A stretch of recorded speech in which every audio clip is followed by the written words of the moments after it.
June 12, 2014, in Amman, Jordan. The humid air of Amman's early summer morning clung to everything. In a quiet corner suite of the Grand Amman Hotel, Yara, a seasoned Mossad operative, adjusted the lapels of her carefully constructed disguise. Every detail had been rehearsed. The subtle tilt of her head, the precise cadence of her voice, the way her eyes flitted across the room with a mixture of innocence and calculation. Outside, the city hummed with life, vendors calling out in the market, the distant roar of traffic weaving through narrow streets. And somewhere, a world far beyond these walls plotted violence that threatened hundreds of innocent lives. Yara's personal moment of reflection was brief. She had left behind a small, worn photograph tucked in her vest pocket, a reminder of her younger brother, now a soldier stationed across the border. The thought of him and the countless civilians at risk steeled her resolve. For her, this was no abstract mission. This was the continuation of a very personal fight, carried in silence. Months of intelligence gathering had brought the team to this hotel. Signals intercepts, anonymous tips, and satellite monitoring had pointed to a Hamas Courier, believed to be transporting critical operational plans for attacks in the region. But identifying him was a challenge. He moved constantly, changed aliases, and trusted only those whose appearances were carefully curated to inspire confidence. Mossad had to get inside his world without tipping him off, without triggering alarm, and without leaving a trace that could unravel months of preparation. By noon, the hotel lobby buzzed with guests oblivious to the drama unfolding above. Yara, under her disguise, moved through the corridors with practiced ease. She wasn't merely wearing a uniform. She had become the person she portrayed, inhabiting the role of an unassuming concierge assistant. Yet behind her calm exterior, every sense was alert. Every door, every reflection in a mirror, every fleeting gesture of a guest or staff member was catalogued. The courier, known to the team only by the code name Falcon, had been sighted earlier in the hotel's rooftop bar. He wore the casual elegance of a businessman, a sharply tailored suit, and a carefully measured composure that suggested he believed himself untouchable. Mossad's plan depended on patience. A single misstep could alert him. A single glance in the wrong direction could compromise the operation. As Yara approached the elevator bank, she replayed the operation in her mind. Signals from the rooftop camera confirmed Falcon was alone, preparing for a meeting with an external contact. Yara's pulse quickened, not out of fear, but anticipation. This was the moment where training, intuition, and improvisation had to converge seamlessly. The hours of preparation, the psychological profiling, and the detailed study of his routines all led to this fragile window. From a hidden earpiece, the voice of her handler whispered, "Positions confirmed. Proceed when ready." The hum of the lobby, the soft clatter of coffee cups, and the distant chirp of hotel air conditioning units became a backdrop for a mission whose outcome could ripple across nations. Every step, every glance, every interaction mattered. The stage was set. The ordinary hotel facade masked extraordinary danger. Yara's undercover identity was not just a disguise. It was a weapon. One calculated movement, one perfectly timed approach, and the Mossad operation could transform from intelligence gathering into decisive action. She took a deep breath, straightened her posture, and began the final approach toward Falcon's floor. Outside, Amman carried on, unaware of the silent drama unfolding in its heart. For Mossad, history was being written in moments like these, where courage, deception, and precision intersected in the quiet tension of a single corridor. Yara's heels made no sound on the polished marble floor. Every step was measured, deliberate, as if the corridor itself demanded respect. The elevator doors opened to reveal Falcon exiting with the calm, practiced gait of a man who believed he was untouchable. He held a leather briefcase with the subtle confidence of someone carrying secrets worth killing for. From her vantage point, Yara observed him for a heartbeat, then another, memorizing the rhythm of his movements, the flicker of his eyes scanning the hallway. Mossad had taught her to see patterns where others saw routine. She could anticipate a pause, a glance, a shift in posture, and each small prediction built a map of vulnerability. Her earpiece crackled softly. Falcon is moving toward the rooftop terrace. No one else in sight, her handler murmured. That single phrase carried weight. The terrace was an open, high-risk space. One misstep and the operation would be compromised, not just for her, but for the entire intelligence network that had labored months to trace this courier. Yara adjusted her hair, subtly smoothing the illusion of her disguise. The Mossad operative in her was always present, beneath the surface of the hotel assistant persona. Every movement had to be natural, unforced, yet calculated. As she rounded the corner, Falcon's attention caught a brief reflection in a mirrored panel. His eyes flicked momentarily toward her, but her disguise held. The illusion was intact. The rooftop terrace was bathed in the harsh afternoon sun, washing the pale stone floors in a bright, almost blinding light. Falcon paused, scanning the skyline of Amman as though expecting someone. The city stretched endlessly beneath him, a grid of streets and alleys that Mossad knew intimately. Intelligence reports had mapped every exit, every service staircase, every hidden surveillance point. Yara had to ensure this moment became decisive. She approached the terrace door with the casual grace of someone fetching documents for a guest. Her earpiece buzzed. "You're clear. Initiate contact." Yara's hand rested lightly on the tray she carried, concealing the small device that would confirm Falcon's identity beyond doubt. Mossad's methodology was subtle. Confrontation was unnecessary when proof could be obtained silently, invisibly. Falcon began to descend the terrace stairs and Yara moved in synchrony, her steps echoing just slightly behind him. She spoke softly to maintain the illusion, offering information about hotel services. Each word was mundane, trivial, but each sentence carried layers of calculation. Mossad had trained her to weaponize ordinary interactions, to extract vital intelligence through the simplest human exchanges. At the base of the stairs, Falcon paused near the hotel garden. He adjusted his cufflinks, oblivious to the hidden observer. Yara activated the device discreetly, capturing data from his briefcase. The operation had reached a critical juncture. Identification was now in her hands. Any deviation, any slip, and months of planning could collapse instantly. Suddenly a sound, a faint shuffle from a service corridor, threatened to draw Falcon's attention. Yara froze, every muscle taut, every thought sharp. She reminded herself that Mossad's agents thrived in these microseconds of tension, that patience and precision were the difference between success and failure. Falcon moved again, unaware, leaving the corridor empty behind him. In the quiet of the hotel's opulent interior, a human drama unfolded invisible to the guests enjoying afternoon tea or the rooftop view. A courier, moving with purpose, an operative, blending seamlessly into the background, and an agency whose reach and resolve extended far beyond the walls of the building. Every second mattered, every breath measured, every glance a potential pivot in the operation's delicate balance. Yara's pulse remained steady. She had come this far, and the mission's success depended on maintaining her dual reality, part concierge, part lethal operative. In the shadows of the hotel, Mossad history was being written not with explosions or gunfire, but with subtle mastery, discipline, and the art of observation. The moment of unmasking was near. One final step, one carefully timed maneuver, and Falcon's carefully constructed identity would collapse under the weight of invisible eyes and invisible hands. The city outside continued its indifferent rhythm, while inside, tension coiled like a spring, ready to release at the exact instant that intelligence became action. The terrace was quiet now, deceptive in its tranquility. Falcon leaned against the balustrade, briefcase in hand, eyes scanning the horizon as if the city itself might reveal a threat.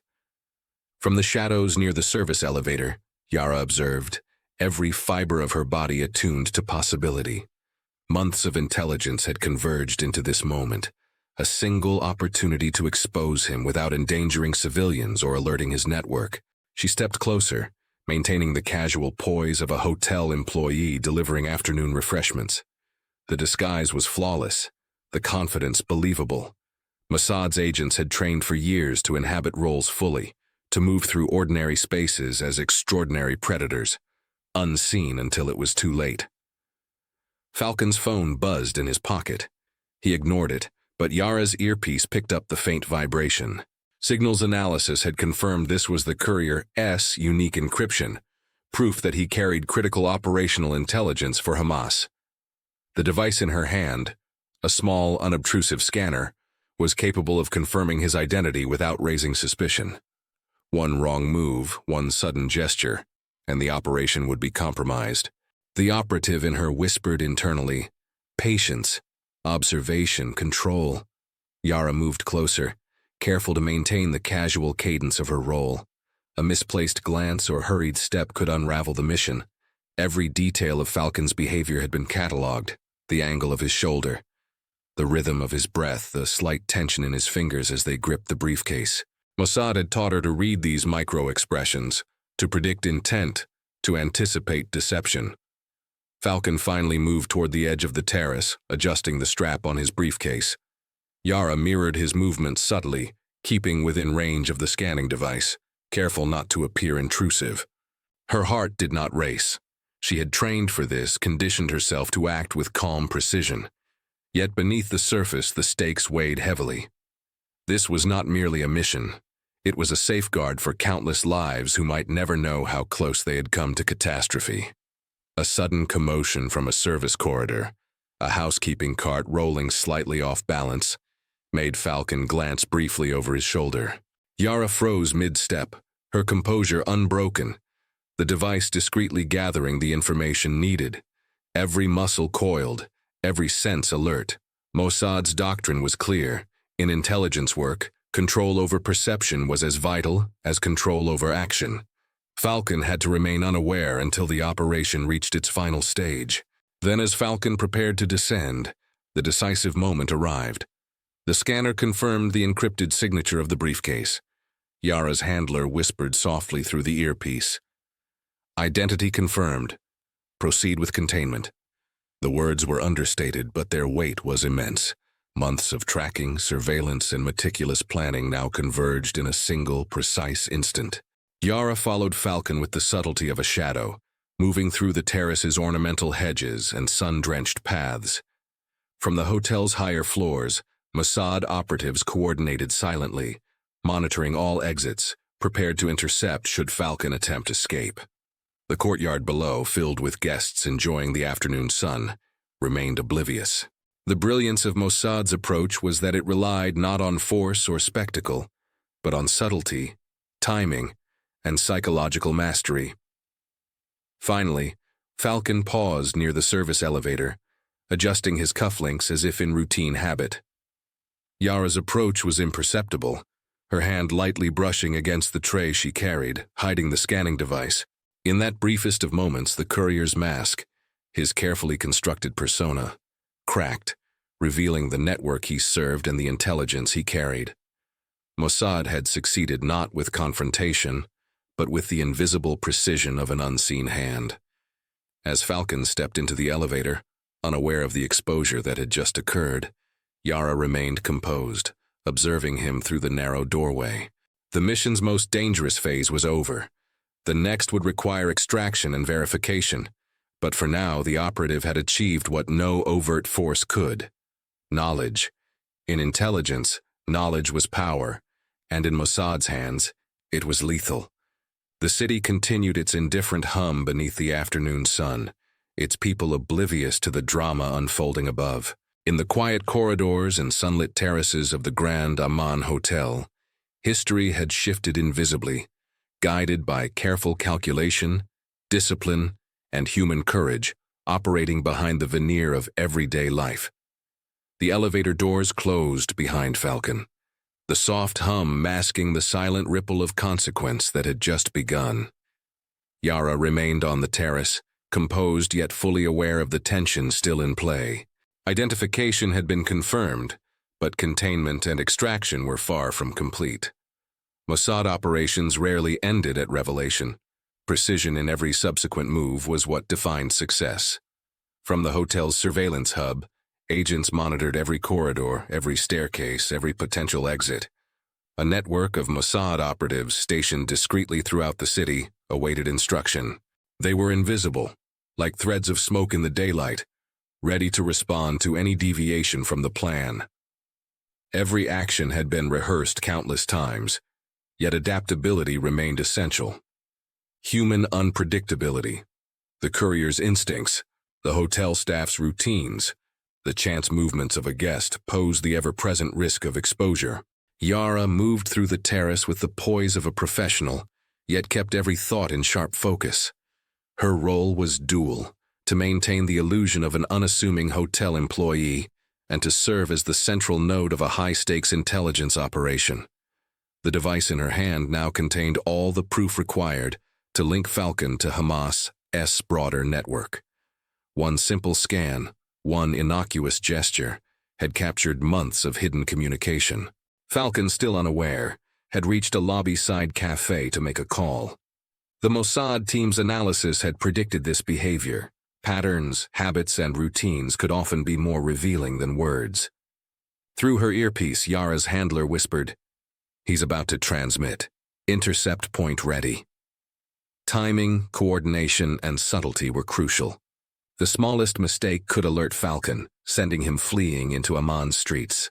The psychological tension weighed on Yara, but her exterior remained calm. Mossad had conditioned operatives to compartmentalize, to convert anxiety into focus. She delivered coffee to a nearby table with flawless composure, her movements casual, her smile effortless. Falcon's attention never wavered. His focus was on his phone, on the message he intended to send. Every keystroke he made was now silently mirrored by Mossad technology, creating a complete map of his network in real time. The next phase required a subtle human touch. Yara positioned herself strategically, intercepting Falcon's line of sight while keeping the device perfectly concealed. He paused, sensing something amiss, a faint ripple in perception, but could not pinpoint it. This was the genius of Mossad, operating in the invisible, exploiting the tiniest gaps in human attention. Falcon's confidence, built over years of deception, had just begun to crack. A sudden commotion outside, a group of hotel delivery staff moving past the main entrance, threatened to trigger Falcon's instincts. Yara froze, her hand resting lightly on the device. The agents outside adjusted their positions silently, communicating only through gestures and prearranged signals. Seconds stretched taut, every heartbeat was amplified. Falcon's eyes darted toward the activity, but Yara's calm presence reassured him, maintaining the illusion. Then, with a careful, practiced motion, Yara activated the final step. The device silently transmitted the courier's credentials and communications log to Mossad's secure servers. Within moments, Falcon's entire network was exposed. Contacts, rendezvous points, operational plans, all captured without alerting him. A single operation, executed flawlessly, had unmasked a web of concealed activity that could have eluded authorities for years. As Falcon left the cafe, still unaware of his compromise, Yara retreated to a vantage point, observing his departure. The hotel resumed its normal rhythm. Guests remained oblivious. The city continued its hum. Yet in this quiet, precise orchestration, lives had been safeguarded, threats neutralized, and history quietly altered. The invisible threads of intelligence had been woven with precision, patience, and a human understanding of deception and trust. For Yara, the moment was both professional and profoundly personal. She had navigated the complex terrain of identity, psychology, and risk to achieve an outcome few would ever know existed. In Mossad's world, victories were often silent, invisible, and measured not in accolades, but in the safety preserved, and the operations quietly concluded. By evening, the sun had begun to sink behind Amman's skyline, casting long shadows across the city. Falcon, oblivious to the invisible net that had just ensnared him, exited the hotel and disappeared into the labyrinth of streets below. Yara, having returned to a prearranged vantage point, watched the final movements with meticulous care. Every step had been anticipated, every risk mitigated, but the mission was not complete until the intelligence was secured, verified, and actionable. Back at the safe house, Mossad operatives began the painstaking process of decrypting the data captured from Falcon's communications. Every contact, every message, every transaction was analyzed, cross-referenced, and logged. The operation's success did not lie in a dramatic confrontation or a chase, but in the quiet accumulation of knowledge that now allowed Israeli and allied intelligence agencies to anticipate, disrupt, and neutralize imminent threats. Yara removed her disguise, revealing the operative beneath. For a moment, she allowed herself the luxury of quiet reflection. The mission had demanded the total embodiment of a false identity, an intricate dance between perception and reality. It was not merely the capture of information that mattered, but the delicate art of persuasion, of influence, of being invisible while changing the course of events. Her handler entered, nodding in acknowledgement. Operation complete. Falcon's network is fully exposed. You did exactly what was required. There were no celebrations, no cheers, just the steady, measured relief that comes from knowing a threat had been neutralized without unnecessary bloodshed. Mossad's victories, Yara knew, were rarely seen, rarely celebrated, yet the consequences were profound. Across the city, the ripple effect of this single, meticulously executed mission began to manifest. Planned attacks were prevented, contacts were intercepted, and the intricate web of Hamas operatives in Jordan had been compromised in ways that would take months to repair. What had begun as months of painstaking surveillance, analysis, and preparation had now culminated in a single, precise execution of intelligence and human skill.